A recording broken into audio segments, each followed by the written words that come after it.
On November 15th to November 21st in music history, several notable events and milestones have taken place. Here are a few events. Like and subscribe for more music history. 1.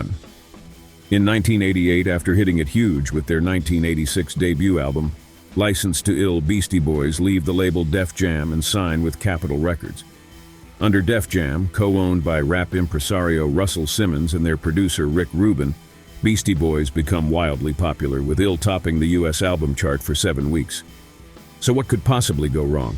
The Beastie Boys have beef with Def Jam over unpaid royalties, and when they delay the recording of their second album, the lawsuits start flying. The two sides spend about a year trying to work it out, but the legal issues get far too entangled and the animosity is too strong. The group signs a lucrative deal with Capitol, where they spend the rest of their career. 2. In 1985, We Built This City by Starship hits #1 on the Billboard Hot 100. It is later named Worst Song of All Time by Blender magazine. The song takes aim at greedy corporations that are destroying the live music scene in LA. Blender isn't buying it. It purports to be anti-commercial but reeks of 80s corporate rock commercialism, says the magazine's editor Craig Marks. It's a real reflection of what practically killed rock music in the 80s. 3. In 1990, the National Academy of Recording Arts and A&P Sciences strips the 1989 Best New Artist Grammy from Milli Vanilli because Rob Pilatus and Fabrice Morvan didn't actually sing on their debut album, Girl You Know It's True. It is the first time a Grammy has ever been revoked. 4.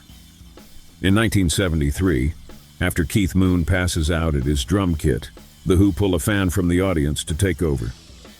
19-year-old Scott Halpin is the lucky fan chosen to complete the set at the Cow Palace in San Francisco. He does an admirable job on the 3 remaining songs, Smokestack Lightning, Spoonful, and Naked Eye, and takes a bow with the group. Rolling Stone names him their Pickup Player of the Year. 5. In 1992, Adam Sandler sings the Thanksgiving song on Saturday Night Live's Weekend Update. Weekend Update anchor Kevin Nealon introduces the segment as the start of a new tradition, where each year an SNL performer will compose and perform an original Thanksgiving song. The tradition doesn't stick, but Sandler's off-the-wall contribution becomes a holiday favorite. 6. In 2010, for the first time, the Beatles' music is made available for digital download as iTunes adds most of the group's catalog. Apple Computer spent decades battling the Beatles' Apple Corps record label over the rights to sell music using the Apple name, but a 2007 agreement allowed the companies to work together, setting the stage for the deal. 7. In 1994, the Rolling Stones become the first major act to stream a live concert on the internet, webcasting 20 minutes of their show at the Cotton Bowl in Dallas, Texas. It's really for publicity to promote their upcoming pay-per-view concert, as very few computers can receive the webcast. 8.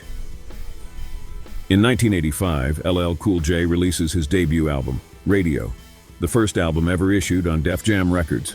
It goes platinum and makes LL the first solo act on par with reigning rap kings Run DMC 9. In 2007, the debut album from Amy Winehouse, Frank, is finally released in the US 8 months after her second album, and 3 years after its British release. Although critically acclaimed and massively influential in her native UK, it fails to set the American charts on fire, reaching its peak of number 33 only after the singer's untimely death in 2011. 10. In 1981, Physical by Olivia Newton-John hits #1 in the US. The sweaty aerobics anthem stays at the top spot for 10 weeks, making it the biggest hit of 1981. Instead of writing another song about the vagaries of love, songwriters Terry Shattuck and Steve Kipner come up with Physical, a very obvious ode to sex that somehow eludes scrutiny, possibly because of Olivia Newton-John's squeaky clean image. The song catches fire thanks to the aerobics craze in a video that gets played incessantly on MTV. 11. In 2017, David Cassidy dies at age 67 after suffering liver and kidney failure. The Partridge Family star made headlines earlier in the year when he was diagnosed with dementia. 12.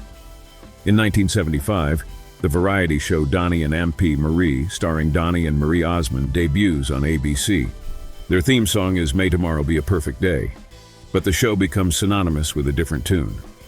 A little bit country, a little bit rock and roll.